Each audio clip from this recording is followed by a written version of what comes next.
कहते हैं कि हर कोशिश में शायद सफलता नहीं मिल पाती, लेकिन हर सफलता का कारण कोशिश ही होता है। सभी को मेरा प्रणाम। सत्यदास मोटिवेशन में आपके साथ मैं हूं तोशी।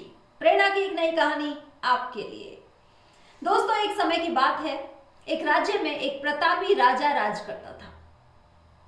एक दिन एक विदेशी आगंतुक उसके दरबार में आया और विदेशी आगंतुक ने राजा को एक पत्थर उपहार में दिया।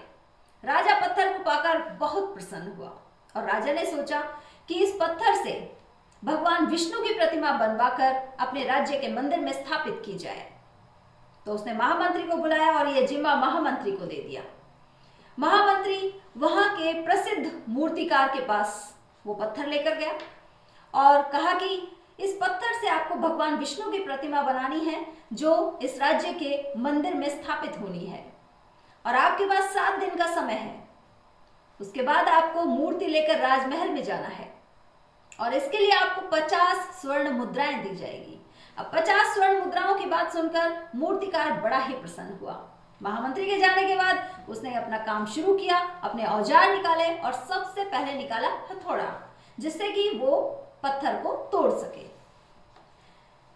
जैसे ही मूर्तिकार ने पत्थर पर वार किया, उसने वार पर वार किए, 50 वार किए कम से कम, लेकिन पत्थर जस का तस रहा। पत्थर टस से मस नहीं हुआ। अब मूर्तिकार ने हार मान ली।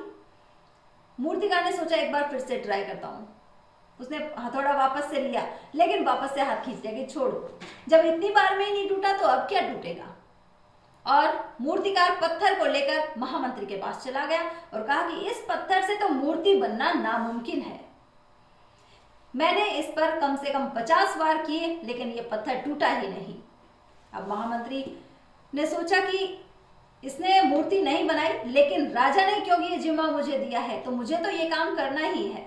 तो वो साधारण मूर्तिकार के पास गए और कहा कि इस पत्थर से आपको भगवान विष्णु की प्रतिमा बनानी है और आपको इसके बदले 50 स्वर्ण मुद्राएं दी जाएंगी।